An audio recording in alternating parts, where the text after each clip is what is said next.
തിരുവനന്തപുരത്തെ ഇന്ത്യയിലെ ഏറ്റവും മികച്ച നഗരങ്ങളിലൊന്നാക്കി മാറ്റുമെന്ന് പ്രധാനമന്ത്രി നരേന്ദ്രമോദി. അഴിമതിയിൽ മുങ്ങിയ ഇടത് UDF ഭരണം അടിസ്ഥാന സൗകര്യങ്ങളിൽ പോലും തിരുവനന്തപുരത്തെ പിന്നോട്ടടിച്ചു. മാറാത്തത് ഇനി മാറുമെന്നും പ്രധാനമന്ത്രി പറഞ്ഞു. തിരുവനന്തപുരത്തെ ജനങ്ങൾക്ക് നന്ദി പറഞ്ഞ മോദി മേയർ VV രാജേഷിനെയും ഡെപ്യൂട്ടി മേയറെയും അഭിനന്ദിച്ചു. विकसित तिरुवनंतपुरम के विजन पर काम करना शुरू कर दिया है। मैं तिरुवनंतपुरम की जनता से कहूंगा, आप विश्वास रखिए, मारा तदिनी मारूम।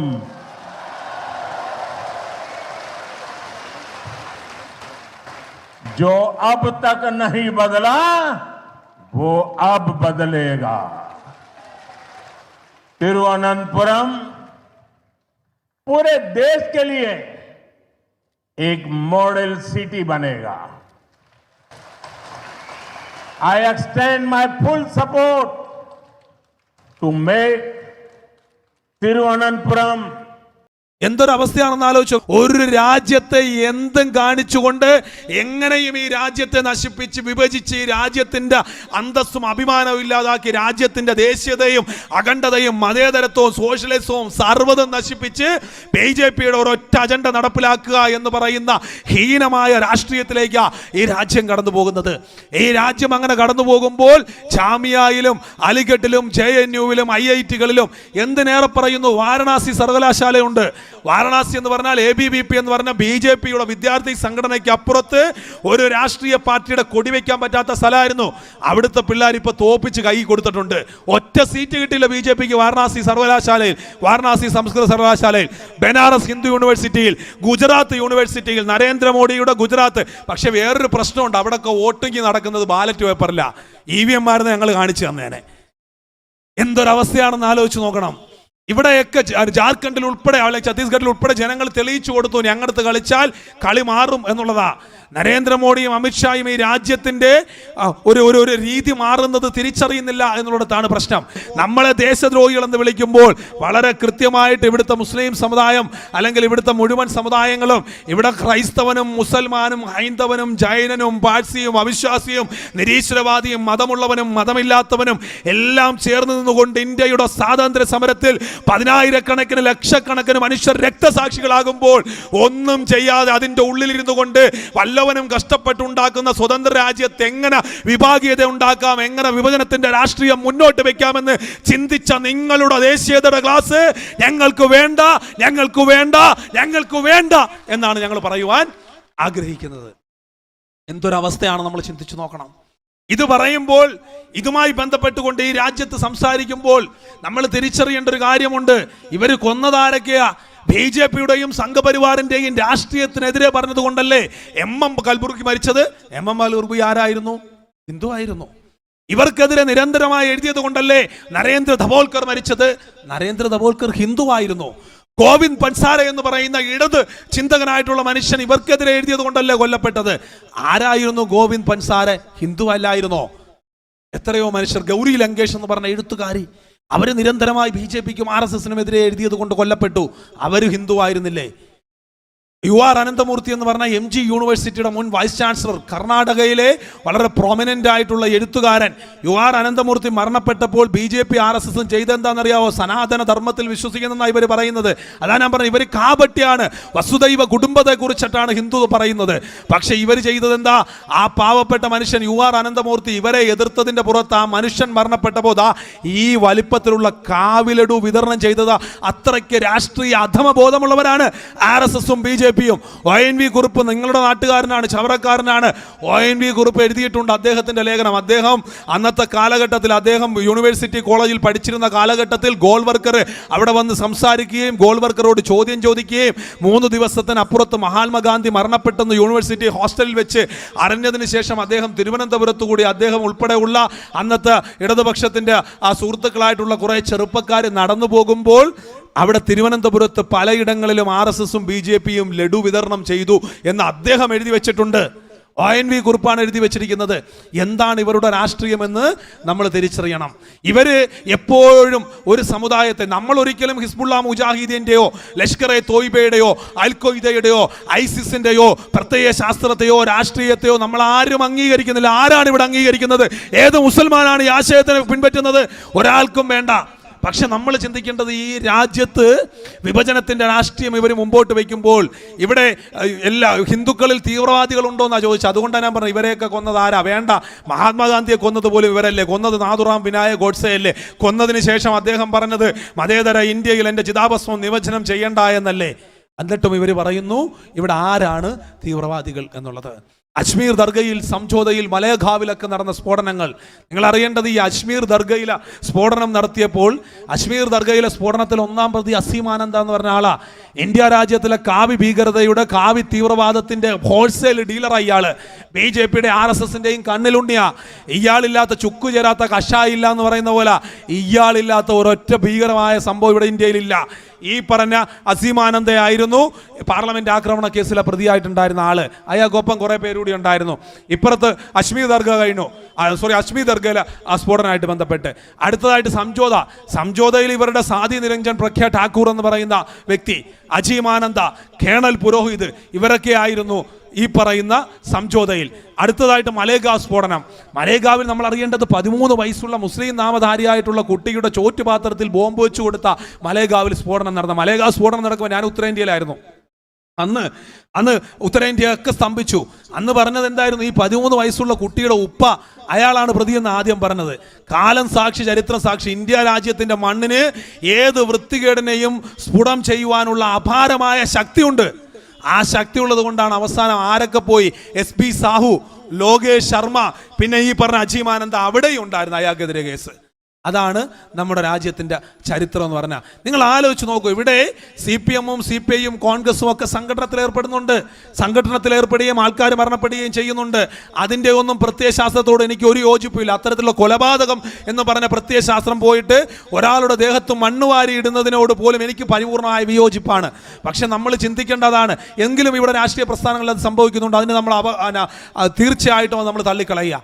പക്ഷേ ഇന്ത്യ രാജ്യത്ത് ഒരു രാഷ്ട്രീയത്തിന് ഭാഗമായി നിൽക്കുന്നവർ ഇന്ത്യ രാജ്യത്ത് ബോംബ് സ്ഫോടനം നടത്തിയിട്ടുണ്ടെങ്കിൽ, ആ ബോംബ് പൊട്ടിയ ആൾക്കാർക്ക് മരണപ്പെട്ടിട്ടുണ്ടെങ്കിൽ അതിവിടെ നടത്തിയത് സംഘപരിവാറിന്റെ രാഷ്ട്രീയം മാത്രം.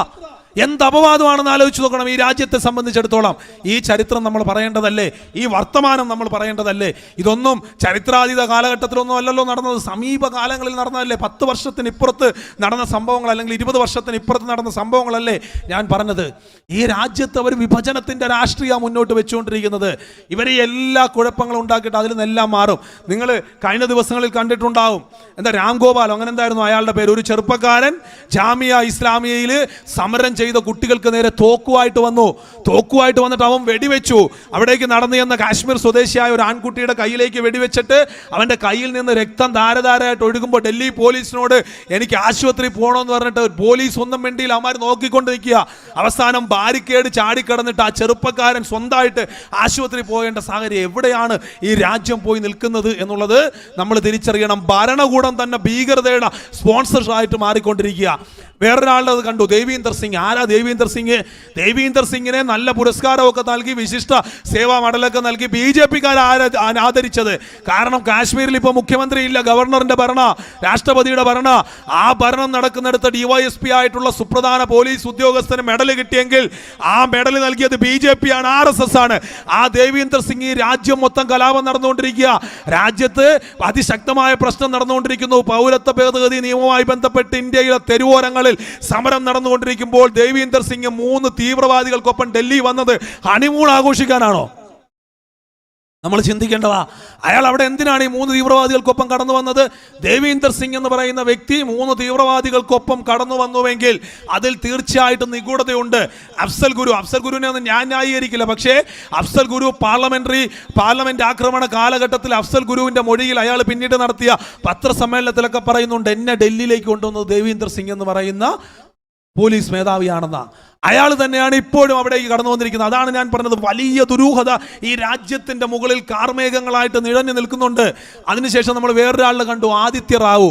അവൻ എന്താ ചെയ്തത്? അവനെ പിടിച്ചുകൊണ്ട് വന്നപ്പോൾ പറഞ്ഞത് ഹൈദരാബാദിലെ എയർപോർട്ടിൽ ജോലി കൊടുക്കാത്തതുകൊണ്ട്. എടാ ദുഷ്ട, ഹൈദരാബാദ് ജോലി കൊടുക്കാത്തതുകൊണ്ട് നീ എന്തിനാ മംഗലാപുരത്ത് കൊണ്ടുവന്ന് ബോംബ് വെച്ചത്? ആലോചിച്ച് നോക്കൂ. ആദ്യം എൻ്റെ കയ്യിൽ ഇപ്പോഴും കിടപ്പുണ്ട്, ജനം ടി വി എഴുതിയത് എന്തായിരുന്നു? ഭീകരൻ ബോംബ് വെച്ചു. ഇപ്പൊ ഭീകരനല്ല, അവന് മാനസിക വിഭ്രാന്തി ഉണ്ടെന്നാണ് പറയുന്നത്. എന്തൊരവസ്ഥയാണെന്ന് ആലോചിച്ച് നോക്കണം. ആദിത്യ റാവു എന്നതിന്റെ പേര് അയൂബ് ഖാൻ എന്നായിരുന്നുവെങ്കിൽ, അല്ലെങ്കിൽ റാവുത്തർ എന്നായിരുന്നെങ്കിൽ വർത്തമാനകാല ഇന്ത്യയിൽ എന്തൊക്കെ പ്രശ്നങ്ങൾ ഉണ്ടായിരുന്നേനുവെന്ന് നമ്മൾ ചിന്തിച്ചു നോക്കണം. BJP RSS നമ്മളെ ആരെങ്കിലും വെറുതെ വിടുമായിരുന്നോ? ഈ പരിപാടികൾ പോലും കേരളത്തിൽ നടക്കും, മറ്റു പല സ്ഥലത്തും നടത്താൻ പോലും സമ്മതിക്കില്ലായിരുന്നു. ഇവന്മാരിവിടെ എന്ത് ഭീകരതയുടെ സർട്ടിഫിക്കറ്റുകൾ നമുക്കൊക്കെ അടിച്ചു വിതരണം ചെയ്തേനെ. ആലോചിച്ച് നോക്കൂ. ആദിത്യ റാവുവിന് ഇപ്പൊ മാനസിക വിഭ്രാന്തിയാണ്. ഇന്നലെ ജാമിയ ഇസ്ലാമിലെ പിള്ളേർക്ക് നേരെ വെടിവെക്കാൻ വന്നവന് മാനസിക വിഭ്രാന്തിയാണ്. ഇനി ദേവീന്ദർ സിംഗിന് എന്ത് വിഭ്രാന്തിയാണെന്ന് ഇവർ പറഞ്ഞിട്ടില്ല. മാനസിക വിഭ്രാന്തി എന്ന് പറയുന്ന, അല്ലെങ്കിൽ മാനസികപരമായ വെല്ലുവിളി എന്ന് പറഞ്ഞ ഒരു മനുഷ്യന്റെ കഷ്ടമായിട്ടുള്ള അവസ്ഥയാണ്. സ്വന്തം കാര്യത്തിന് വേണ്ടി ഇമാതിരി തെമ്മാടിത്തരം പറയുക എന്ന് പറയുന്നത് എന്തൊരവസ്ഥയാണെന്ന് നമ്മൾ ചിന്തിച്ചു നോക്കണം.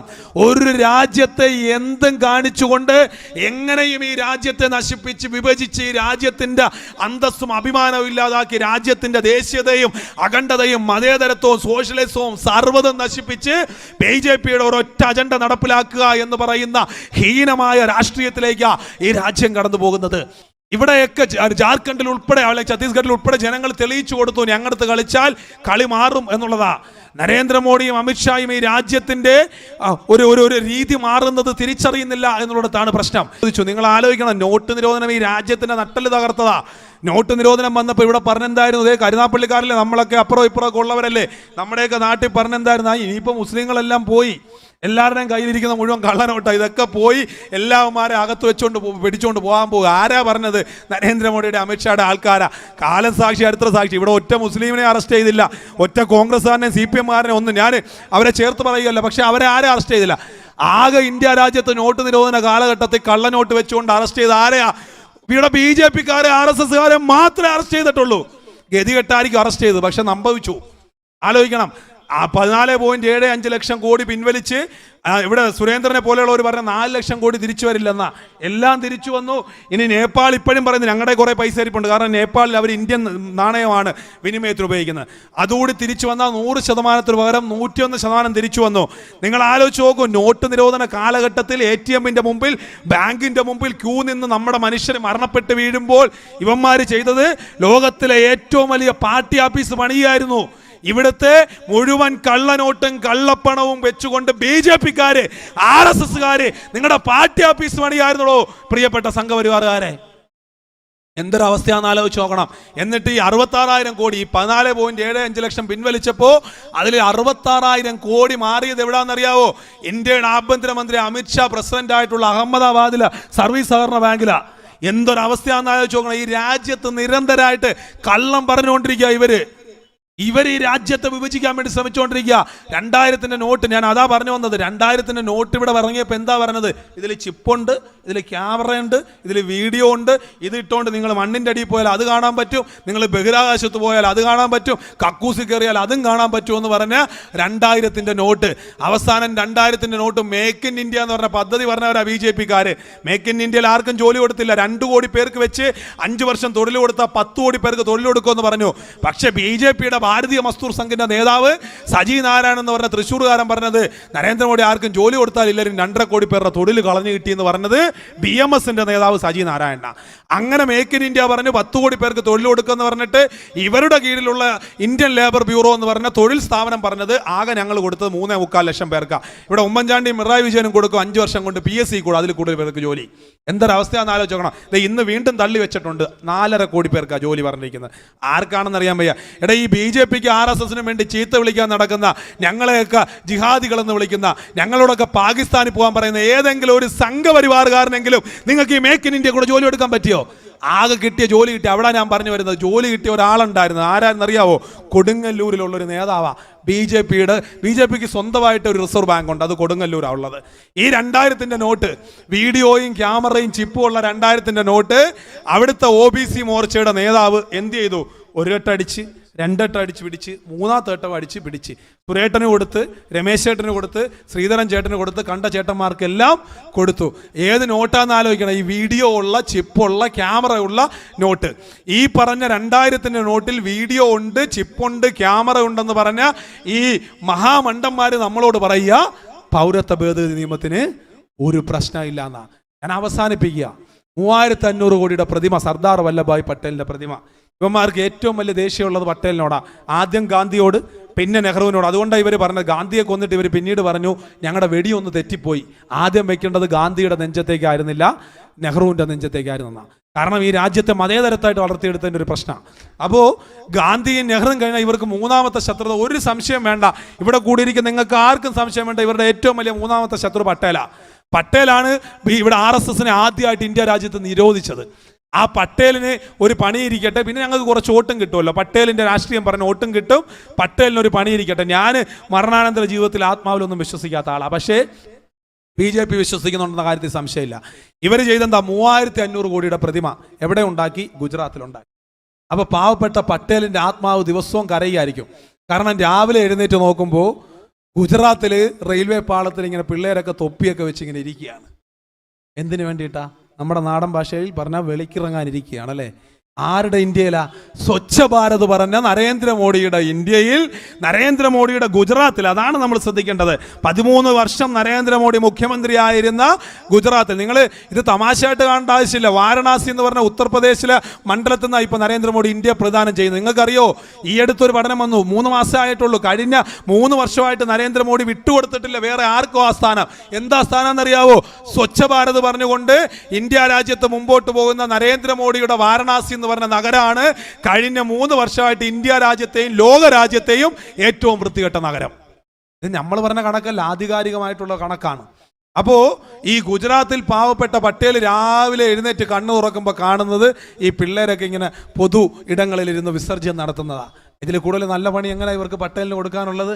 ആ പട്ടേലിൻ്റെ കണ്ണിനെ കുറിച്ചാണ് നമ്മൾ അറിയേണ്ടത്. പട്ടേലിൻ്റെ കണ്ണിൽ 2 സാധനം ഉണ്ടെന്നാണ് BJPക്കാർ പറഞ്ഞത്. 2 റഡാറാണ്. ഒരു റഡാർ ഇങ്ങനെ തിരിച്ചു കഴിഞ്ഞാൽ ട്രംപ് അവിടെ നിൽക്കുന്നത് കാണാൻ പറ്റും.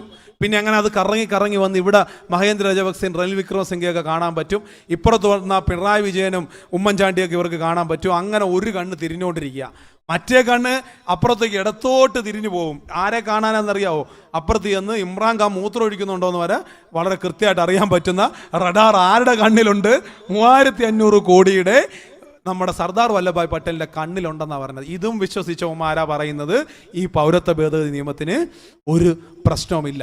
ഞാൻ പറയുന്നത് ഇത്രയേ ഉള്ളൂ, നമ്മൾ ചിന്തിക്കുക, ഇത് ആരാണ് ഇതിനെ അനുകൂലിക്കുന്നവർ? കേരളത്തിലെ അല്ലെങ്കിൽ ഇന്ത്യയിലെ മുഴുവൻ മുസ്ലിങ്ങളെ ഓടിച്ചുകൊണ്ട് ഞങ്ങൾക്കിവിടെ ഹിന്ദുത്വ രാഷ്ട്രം ഉണ്ടാക്കാമല്ലോ എന്ന് വിചാരിക്കുന്ന BJPക്കാരെയും RSSകാരുമായിട്ടുള്ള ഇവിടുത്തെ പിന്നോക്ക സമുദായങ്ങളിൽ ഉൾപ്പെടെയുള്ള BJPക്കാരും RSSകാരും തിരിച്ചറിയേണ്ടത് ഇത് ബാധിക്കുവാൻ പോകുന്നത് മുസ്ലിം സമുദായത്തെ മാത്രമായിരിക്കില്ല.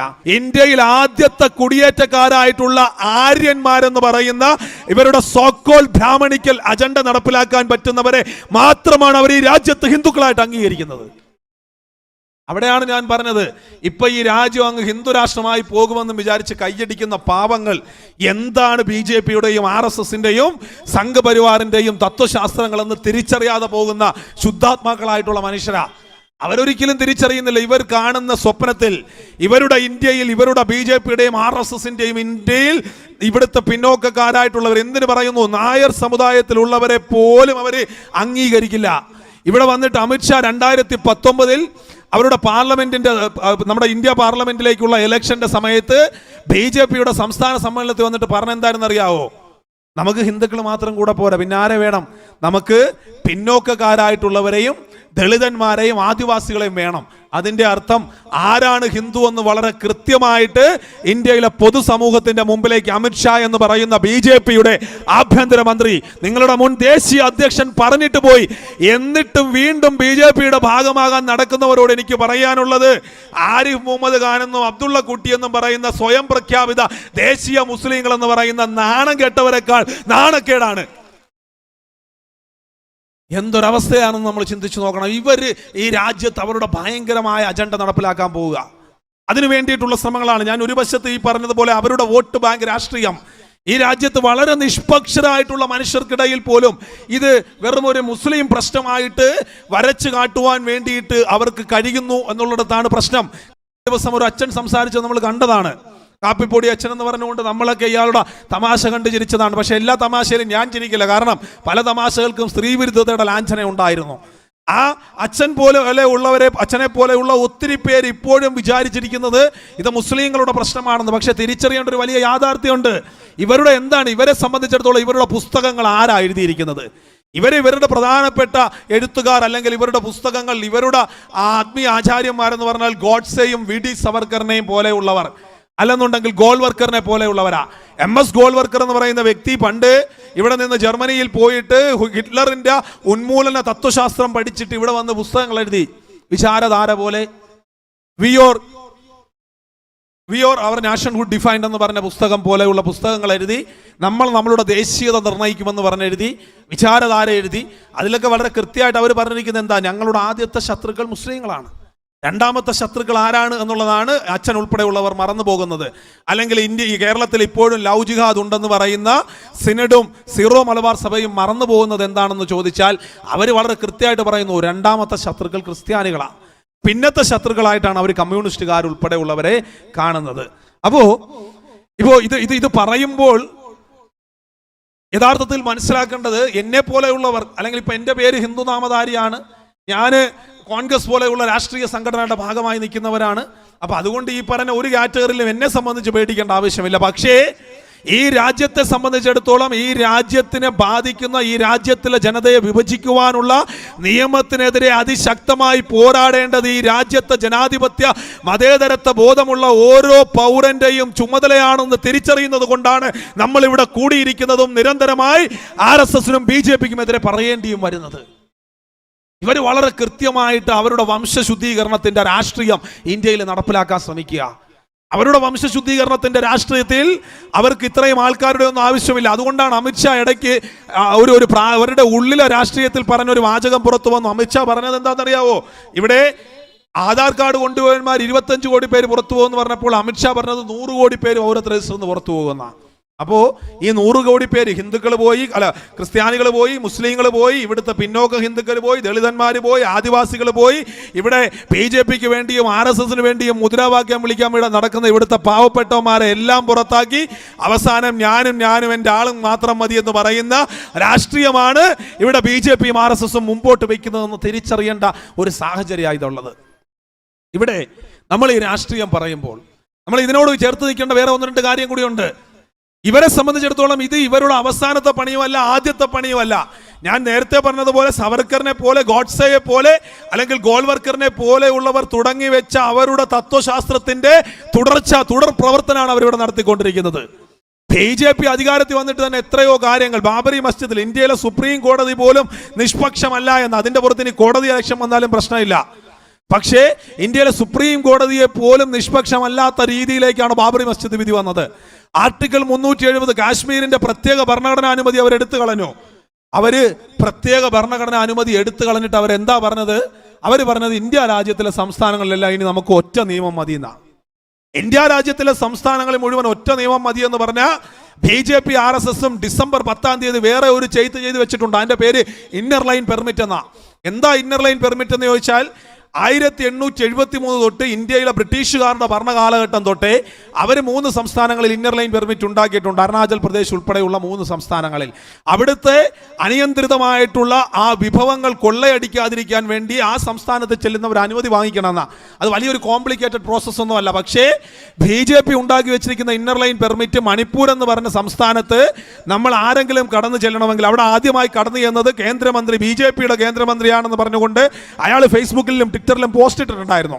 എങ്ങനെയാ ഇവിടെ നിന്നും നമ്മൾ മണിപ്പൂരിൽ കടന്നു ചെല്ലണമെങ്കിൽ എന്തിന് കടന്നു ചെല്ലുന്നു, ആരെ കാണാൻ കടന്നു ചെല്ലുന്നു, എത്ര ദിവസം നിങ്ങൾ അവിടെ ഉണ്ടാകും, ഏത് ഹോട്ടലിൽ താമസിക്കും, എത്ര നേരം അയാളുമായി സംസാരിക്കും, എപ്പോൾ തിരിച്ചു പോകുമെന്ന് തുടങ്ങി ഒരു രാജ്യത്ത് നിന്നും മറ്റൊരു രാജ്യത്തേക്ക് കടന്നു ചെല്ലുമ്പോൾ നമ്മൾ പാലിക്കേണ്ട സമസ്ത പ്രൊസീജിയേഴ്സും പാലിക്കേണ്ടി വരുന്നു എന്നുള്ളിടത്താണ് ഇതിൻ്റെ ഏറ്റവും വലിയ പ്രശ്നം ഇരിക്കുന്നത്. അപ്പോ ഇവര് ആർട്ടിക്കിൾ 370 ഇതാക്കിക്കൊണ്ട് കാശ്മീരിന്റെ സ്വതന്ത്ര ഭരണാധിപതി എടുത്തു കളഞ്ഞ BJP ഇപ്പൊ മണിപ്പൂരിൽ ഇത് ചെയ്തു വെച്ചിരിക്കുന്നു. BS യെഡിയൂരപ്പ ഉൾപ്പെടെയുള്ള BJPയുടെ കർണാടകയുടെ മുഖ്യമന്ത്രി ഉൾപ്പെടെയുള്ളവർ ഇപ്പോൾ നരേന്ദ്രമോദിക്കും അമിത്ഷായ്ക്കും കത്തെഴുതി കഴിഞ്ഞു. എന്താ പറയുന്നത്? ഇന്നർ ലൈൻ പെർമിറ്റ് നമ്മൾ ഭരിക്കുന്ന സംസ്ഥാനങ്ങളിലെല്ലാം നടപ്പിലാക്കണം. എങ്ങനെയാണ് ഈ രാജ്യം വിഭജിക്കുന്നത് എന്ന് നമ്മൾ ചിന്തിക്കണം. 850 നാട്ടുരാജ്യങ്ങളായി കിടന്ന ആ രാജ്യത്തെ ഇന്ത്യൻ റിപ്പബ്ലിക്കാക്കി മാറ്റിയെടുത്തുകൊണ്ട് നമ്മളുടെ പൂർവ്വസൂരികൾ ഈ രാജ്യത്തെ ഈ രാജ്യമാക്കി എടുത്തു മാറ്റിയെങ്കിൽ ഈ രാജ്യത്തെ മതത്തിന്റെ പേരിൽ, പ്രദേശത്തിന്റെ പേരിൽ, വംശത്തിന്റെ പേരിൽ, ഗോത്രത്തിന്റെ പേരിൽ വിഭജിക്കുവാനുള്ള വിഭജന രാഷ്ട്രീയമാണ് BJPയും RSSും മുന്നോട്ട് വയ്ക്കുന്നത്. ഇവർക്ക് ഒരു പ്രശ്നവുമില്ല. കാരണം ഇന്ത്യ എന്ന് പറയുന്ന ആശയം ഇവർക്ക് അറിയുവാൻ വയ്യ. ഇന്ത്യ എന്ന് പറയുന്ന രാജ്യത്തെ അറിയാൻ വയ്യ. ഇതിന്റെ അന്തസ്സത്തെ ഇവർക്ക് അറിയുവാൻ വയ്യ. അത് തന്നെയാണ് ഇവരുടെ ഏറ്റവും വലിയ പ്രശ്നം എന്നുള്ളതാ നമ്മൾ അറിയേണ്ടത്. സ്വാമി വിവേകാനന്ദനെ പോലെയുള്ളവർ, അവിടെയാണ് ഹിന്ദു എന്ന് പറയുന്നതിന്റെ കോണ്ടെക്സ്റ്റ് കൂടി നമ്മൾ ചിന്തിക്കേണ്ടത്. യഥാർത്ഥത്തിൽ ഹിന്ദു എന്ന് പറയുന്നതും ഹിന്ദുത്വ എന്ന് പറയുന്നതും തമ്മിൽ ഒരു ബന്ധവുമില്ല. കോഴിയും കോഴിക്കോടും തമ്മിലുള്ള ബന്ധം പോലും ഹിന്ദുവും ഹിന്ദുത്വയും കൂടിയില്ല. ഹിന്ദു എന്ന് പറയുന്നത് ഒരു മതമാണെങ്കിൽ ഹിന്ദുത്വ എന്ന് പറയുന്നത് 1930 കാലഘട്ടത്തിൽ സവർക്കർ എന്ന് പറയുന്ന RSSന്റെ സംഘപരിവാറിന്റെ നേതാവ് ഉണ്ടാക്കിയെടുത്ത ഒരു വാക്ക് മാത്രമാണ് ഹിന്ദുത്വ. ഇവർ ചട്ടമ്പി സ്വാമി അംഗീകരിക്കുമോ? അംഗീകരിക്കത്തില്ല. ഇവർ അയ്യങ്കാളി അംഗീകരിക്കുമോ? അംഗീകരിക്കില്ല. ഇവർ ഗുരുദേവനെ അംഗീകരിക്കുമോ? അംഗീകരിക്കില്ല. ഇവർ സ്വാമി വിവേകാനന്ദനെ പോലും അംഗീകരിക്കുമോ എന്നുള്ളത് എനിക്ക് സംശയമാണ്. കാരണം ഇവർ സ്വാമി വിവേകാനന്ദനെയൊക്കെ വെച്ചുകൊണ്ട് ഇപ്പോൾ പോസ്റ്റർ അടിക്കുന്നുണ്ട്. വെറും മാർക്കറ്റിംഗ് തന്ത്ര. സ്വാമി വിവേകാനന്ദൻ എന്തായിരുന്നു ഇവിടെ നിന്നും ചിക്കാഗോയിൽ ചെന്നിട്ട് പറഞ്ഞത്? I am coming from the country of tolerance എന്നാണ്. ഞാൻ സഹിഷ്ണുതയുടെ രാജ്യത്ത് നിന്നും കടന്നു വരുന്നു എന്നാണ് പറഞ്ഞത്. സ്വാമി വിവേകാനന്ദൻ ഒരിക്കൽ പ്രസംഗിച്ചപ്പോൾ പറഞ്ഞത് എന്താണെന്ന് ചോദിച്ചാൽ, വർഗീയത എന്ന് പറയുന്നത് ബുദ്ധിശൂന്യന്റെ ആയുധമാണെന്നാണ് പറഞ്ഞത്. ആ വിവേകാനന്ദനെ ഇവർക്ക് അംഗീകരിക്കാൻ പറ്റുമോ? വിവേകാനന്ദനെ ഒരിക്കൽ പോയിട്ട് കൽക്കത്തയിൽ അദ്ദേഹം താമസിച്ചുകൊണ്ടിരുന്നപ്പോൾ അദ്ദേഹത്തെ പോയിട്ട് കുറെ സന്യാസി വര്യന്മാരെന്ന് പറയുന്ന ഈ RSSന്റെ യഥാർത്ഥ സന്യാസിയൊന്നും അല്ല. കാരണം ശ്രീരാമകൃഷ്ണ പരമഹംസനെ പോലെ അല്ലെങ്കിൽ സ്വാമി വിവേകാനന്ദനെ പോലെ ഒന്നുമുള്ള സന്യാസികളൊന്നും അല്ല. ആദ്യ കാലഘട്ടത്തിലെ ഈ ഹിന്ദു മഹാസഭയുടെ അല്ലെങ്കിൽ ഇവിടുത്തെ തീവ്ര സംഘപരിവാർ സംഘടനകളുടെ ഭാഗമായിരുന്ന കുറച്ച് സന്യാസിമാർ ചെന്നിട്ട് സ്വാമി വിവേകാനന്ദനോട് പറഞ്ഞു, അല്ലയോ പ്രിയപ്പെട്ട സ്വാമി, നമ്മുടെ രാജ്യത്ത് ഗോവധ നിരോധനം നടപ്പിലാക്കണം. വിവേകാനന്ദൻ നരസിംഹത്തിലെ മമ്മൂട്ടിയുടെ കഥാപാത്രം പറയുന്നത് പോലെ 2-3 ഡയലോഗും പറഞ്ഞിട്ട് പറഞ്ഞു, ചന്തയിലെ പൊടിയും തട്ടി എഴുന്നേറ്റ് പൊക്കോളണം. കാരണം ഈ രാജ്യത്ത് പട്ടിണി കിടന്ന് മരിക്കുന്ന ആയിരക്കണക്കിന് മനുഷ്യരുണ്ട്. ഈ രാജ്യത്ത് കുഞ്ഞുങ്ങൾക്ക് മുലപ്പാൽ കൊടുത്തുവാൻ വേണ്ടിയിട്ട് മുലക്കാമ്പ് നീട്ടുമ്പോൾ പാലിന് പകരം ചോര പൊടിയുന്ന ദാരിദ്ര്യമുള്ള അമ്മമാരുണ്ട്. ഇവരൊക്കെ ഒരു നേരം ഭക്ഷണം കഴിക്കുന്നോ എന്ന് ചിന്തിച്ചിട്ട് മതി ഗോവധ നിരോധനവും ഭക്ഷണത്തിലുള്ള കൈവെപ്പും മതി എന്നുള്ളത് വർഷങ്ങൾക്ക് മുമ്പ്, നൂറ്റാണ്ടുകൾക്ക് മുമ്പ് പറഞ്ഞ സ്വാമി വിവേകാനന്ദനെ എങ്ങനെ BJP RSS അംഗീകരിക്കും? ഇവരെ സംബന്ധിച്ചിടത്തോളം ഇവരാരെയും അംഗീകരിക്കില്ല.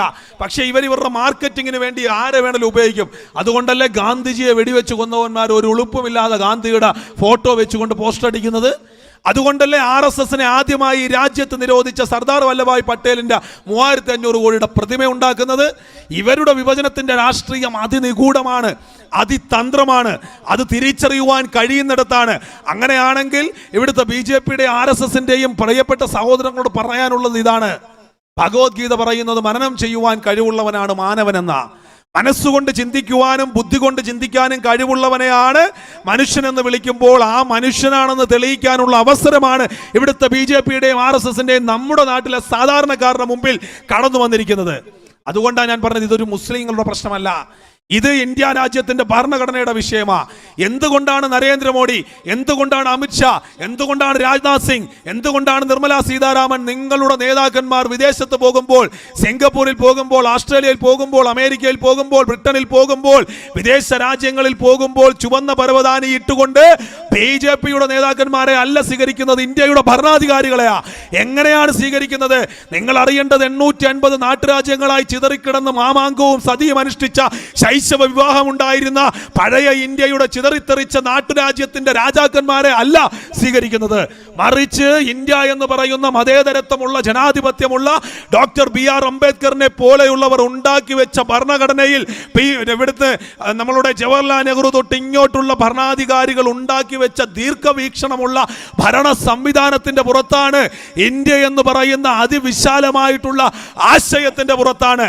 സൽമാൻ റുഷ്ദി പാകിസ്ഥാനിൽ നിന്നും കടന്നു വന്ന വന്നപ്പോൾ അഭയം കൊടുത്ത, അല്ലെങ്കിൽ തസ്ലീമ നസ്രിൻ ബംഗ്ലാദേശിൽ നിന്നും കടന്നു വന്നപ്പോൾ അഭയം കൊടുത്ത, ദലൈലാമ ടിബറ്റിൽ നിന്ന് വന്നപ്പോൾ അഭയം കൊടുത്ത, അപ്പുറത്ത് ഇസ്രായേലും പാലസ്തീനും പോരടിക്കുമ്പോൾ പാലസ്തീൻ എന്ന് പറയുന്ന മാറ്റി നിർത്തപ്പെട്ടവ അല്ലെങ്കിൽ പാർശ്വവൽക്കരിക്കപ്പെട്ട സമൂഹത്തിനൊപ്പം നിൽക്കുകയും മരുന്നും ഭക്ഷണവും വസ്ത്രവും കൊടുത്ത ഇന്ത്യ എന്ന് പറയുന്ന എല്ലാവരെയും അംഗീകരിക്കുന്ന അതിവിശാലമായ ആശയത്തിന്റെ പുറത്താണ് നരേന്ദ്രമോദിക്കും രാജ്നാഥ് സിംഗിനും അമിത്ഷായ്ക്കും ഒക്കെ ചുവന്ന പരവതാനി വിരിയിക്കുന്നതെന്ന ബോധം BJPയുടെയും RSSന്റെയും നേതാക്കന്മാർ തൊട്ട് നിങ്ങളുടെ പരിവാരങ്ങൾക്ക് മുഴുവൻ ആശ. അല്ലാതെ നിങ്ങളാരും വിചാരിക്കുന്നത് പോലെ പണ്ടെന്തോ വായിച്ചതിന്റെ കഥയുടെ പുറത്തോ കെട്ടുകഥകളുടെ പുറത്തോ 56 ഇഞ്ചിന്റെ വലിപ്പം കണ്ടുകൊണ്ടോ അല്ല ഒരൊറ്റ രാജ്യത്തുള്ള ആരും ഇന്ത്യൻ ഭരണാധികാരികളെ സ്വീകരിക്കുന്നത്. ഇന്ത്യ എന്ന് പറയുന്ന ഒരു വലിയ ആശയമാണ്. ആ ആശയത്തെയാണ് ഇവർ ഇല്ലാതാക്കാൻ ശ്രമിച്ചുകൊണ്ടിരിക്കുന്നത്. ആ ആശയത്തിന്റെ കടക്കിലാണ് ഇവർ കത്തിവെക്കാൻ ശ്രമിച്ചുകൊണ്ടിരിക്കുന്നത്. ആര് കടന്നു വന്നാലും അവരെ കൈയോട് സ്വീകരിക്കുകയും അവരെ ഇവിടെ ഉപചാരപൂർവ്വം വിളിച്ചിരുത്തുകയും അവർക്ക് അഭയം കൊടുക്കുകയും മാറ്റി നിർത്തപ്പെട്ടവന്റെ പാർശ്വവൽക്കരിക്കപ്പെട്ടവന്റെ പീഡിതന്റെ വിമോചനങ്ങളുടെ ഭാഗമായി നിന്നവരുടെ ഒക്കെ അഭയസ്ഥാനമായിരുന്നത് കൊണ്ടാണ് ഇന്ത്യയായി മാറിയതെന്ന് BJPക്കും RSSനും അറിയില്ല. എങ്ങനെ അറിയാൻ പറ്റും? കാരണം ഈ രാജ്യത്തെ രാജ്യമാക്കി മാറ്റുന്നതിന് വേണ്ടിയിട്ട് ഒരു തുള്ളി ചോര പൊടിഞ്ഞ ചരിത്രമില്ല BJPക്കും RSSനും. അവിടെയാണ് ഇതിന്റെ പ്രശ്നം ഇരിക്കുന്നത്. അതാണ് ഞാൻ പറഞ്ഞത്, ഇന്ത്യയെ ഇന്ത്യയാക്കിയത് എങ്ങനെയാണെന്ന് BJPക്ക് RSSന് അറിയില്ല. ഇന്ത്യ എങ്ങനെ ഈ രാജ്യമായെന്നറിയില്ല. ഇന്ത്യ എന്ന് പറയുന്ന 850 നാട്ടുരാജ്യങ്ങളായി ചിതറിത്തെറിച്ച് കിടന്ന രാജ്യം, ഈ രാജ്യത്തെ ആദ്യം കടന്നു വന്ന പോർച്ചുഗീസുകാർ, പിന്നീട് വന്ന ഡച്ചുകാർ, പിന്നീട് വന്ന ഫ്രഞ്ചുകാർ, അവസാനം വന്ന ഈസ്റ്റ് ഇന്ത്യ കമ്പനി, പിന്നീട് അത് ബ്രിട്ടീഷ് സാമ്രാജ്യമായിട്ട് ഈ രാജ്യത്തെ പിടിച്ചുകൊണ്ടുപോയി. ഈ രാജ്യത്തിന്റെ മുഴുവൻ സ്വത്തുക്കളും കൊള്ളയടിച്ച് ഈ രാജ്യത്ത് അതിശക്തമായിട്ടുള്ള കിരാത സാമ്രാജ്യത്വ ഭരണവുമായിട്ട് ഇംഗ്ലീഷ് ഈസ്റ്റ് ഇന്ത്യ കമ്പനി പോകുമ്പോഴാണ് 1857 ഇന്ത്യയിൽ ഒന്നാം സ്വാതന്ത്ര്യ സമരം ഉണ്ടാകുന്നത്. ഇന്ത്യയിൽ ഒന്നാം സ്വാതന്ത്ര്യ സമരം ഉണ്ടാകുമ്പോൾ മതേതര ഭാരത് വതൻ കി ജയ്, മതേതര ഇന്ത്യ വിജയിക്കട്ടെ എന്ന മുദ്രാവാക്യം ഉയർത്തിക്കൊണ്ട് കവിത എഴുതിക്കൊണ്ട് ഇന്ത്യയുടെ സ്വാതന്ത്ര്യ സമര പോരാട്ടത്തിന്റെ മുന്നണി പോരാളിയായി വന്ന, അവസാനം ബ്രിട്ടീഷുകാരനാൽ പിടിക്കപ്പെട്ട് കാലു മുതൽ തലവരെ അടിച്ചിഞ്ച പരുവത്തിലാക്കി ഇരുമ്പ് കമ്പി കൊണ്ടടിച്ച ആ ചോരയിലേക്ക് മുസ്ലിം സമുദായത്തെ സംബന്ധിച്ചിടത്തോളം ഹറാമായിട്ടുള്ള പന്നിനെയ് ഒഴിച്ചിട്ട് കനലിൽ ചുട്ടരിച്ചു കൊന്നുകളഞ്ഞ അജിമുള്ള ഖാൻ ഉൾപ്പെടെയുള്ളവരുടെ ചരിത്രം BJPക്കും RSSനും അറിയില്ല. അവിടെ മാത്രം തീരുന്നോ? BJPയും RSSും അറിയേണ്ടതാ. നിങ്ങളുടെ അമിത്ഷായും നരേന്ദ്രമോദിയും ഒന്നല്ല ഒരു കാലഘട്ടത്തിൽ ബ്രിട്ടന്റെ വൈസ്രോയി എന്ന് പറഞ്ഞാൽ ലോകത്തിന്റെ രാജ്യങ്ങളെ ഉള്ളം കയ്യിലിട്ടുകൊണ്ട് അവന് വിചാരിച്ചാൽ എന്തും നടത്തുവാൻ കഴിയുന്ന അവരുടെ വൈസ്രോയി ആയ മേയോ പ്രഭു എന്ന് പറഞ്ഞ മനുഷ്യനുണ്ടായിരുന്നു. മേയോ പ്രഭു 1857 ഒന്നാം സ്വാതന്ത്ര്യ സമരത്തിൽ, ഇന്ത്യൻ സ്വാതന്ത്ര്യ സമരത്തിന് ധനം നൽകി സഹായിച്ച അബ്ദുള്ള എന്ന് പറയുന്ന മനുഷ്യനെ തൂക്കിക്കൊല്ലാൻ പറഞ്ഞ ആളാ. ആ മേയോ പ്രഭുവിനെ ആൻഡമാനിൽ പോയിട്ട്, ഇവിടെ നിന്നും ആൻഡമാനിൽ പോയി, ആൻഡമാനിൽ ചെന്നിട്ട് പോർട്ട് ബ്ലെയറിൽ സൂര്യാസ്തമനം കാണുവാൻ വരുന്ന മേയോ പ്രഭു എന്ന് പറയുന്ന മനുഷ്യനെ അവിടെ മണിക്കൂറുകളോളം ജലത്തിന്റെ അടിയിൽ മുങ്ങിക്കിടന്ന് അവിടെ നിന്നും പൊങ്ങി വന്ന് പാലത്തിൽ കയറി കയ്യിലിരിക്കുന്ന കടാര ഇടം നെഞ്ചിലേക്ക് കുത്തി ഇറക്കിക്കൊണ്ട് അയാളുമായിട്ട് വെള്ളത്തിൽ ചാടി അയാൾ തീരുന്നത് വരെ കുത്തിക്കൊണ്ട് അയാളുടെ മരണമുറപ്പാക്കി. രാജ്യത്തിൽ പിന്നീട് ബ്രിട്ടീഷ് സൈന്യത്താൽ പിടിക്കപ്പെട്ട് ഈ രാജ്യത്തിന്റെ പോരാട്ടത്തിന്റെ പുറത്ത് കഴിമരത്തിലേക്ക് നടന്നുപോയ ഷഹീദ് അലി എന്ന് പറഞ്ഞ മുസൽമാന്റെ ചരിത്രം ഇവിടുത്തെ RSSനും BJPക്ക് അറിയില്ല. എത്രയോ പേരെ കുറിച്ച് പറയാനുണ്ട്.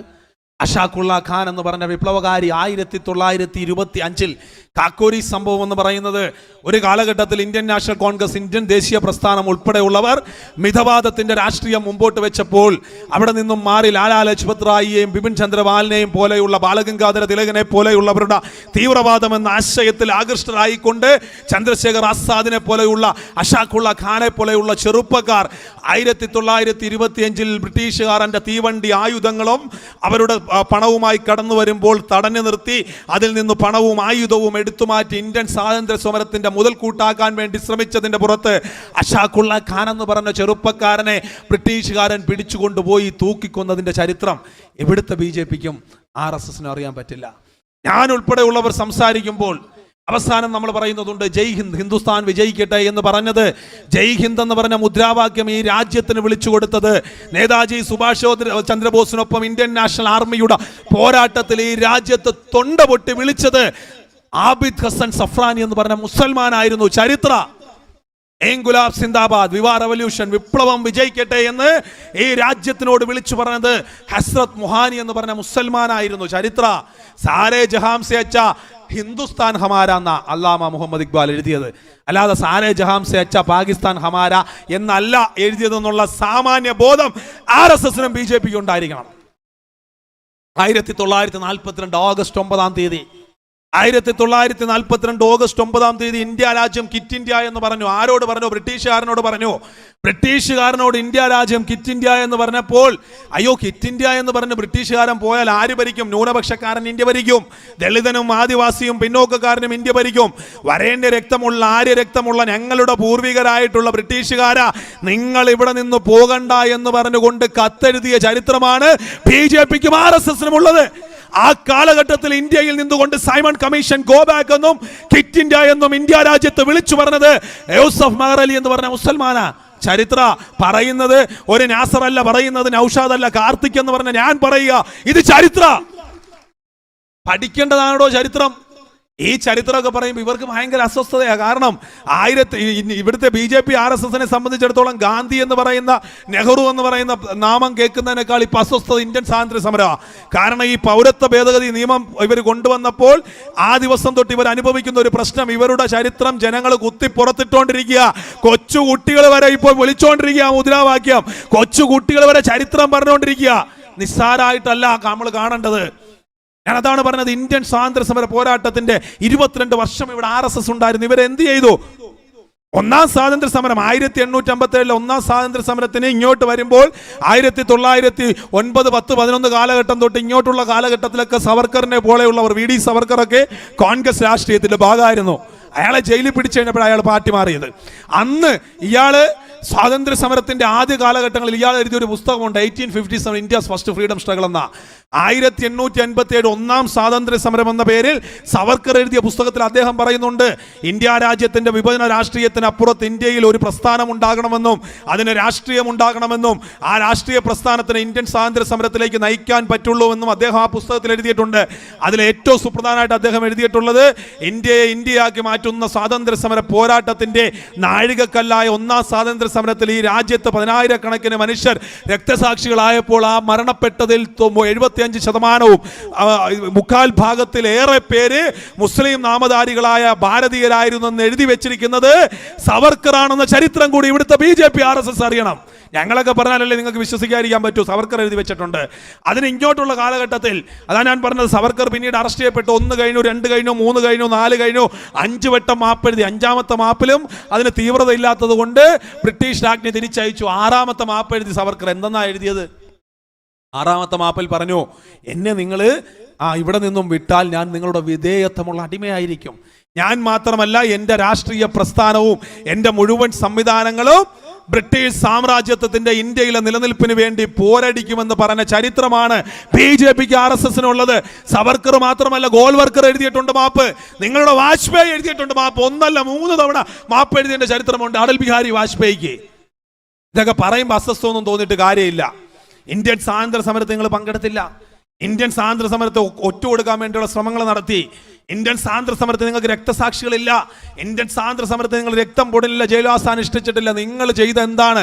വേണ്ട, ഇതുപോലെ ഇപ്പോൾ ഇവിടെ നിന്ന് നിങ്ങൾ ടൈറ്റാനിയത്തിൽ നിന്നും ഇവിടേക്ക് കുറ്റിവട്ടത്തിലേക്ക് അല്ലെങ്കിൽ കന്നേറ്റയിലേക്ക് കടന്നു വന്ന പോലെ ജാഥ കടന്നു വരുമ്പോൾ ആ ജാഥ കാണാൻ വേണ്ടിയിട്ട് സ്വാതന്ത്ര്യ സമര കാലഘട്ടത്തിൽ ഇത്തരം ജാഥകൾ കടന്നു പോകുമ്പോൾ ജാഥ കാണാൻ വേണ്ടിയിട്ട് മഴയത്തോ വെയിലത്തോ ഇറങ്ങി നിന്ന് ഒരു മൂക്കിപ്പനി പിടിച്ച RSSകാരന്റെ പേര് പറയാമെങ്കിൽ ഞങ്ങൾ നിർത്താം പൊതുപ്രവർത്തനം.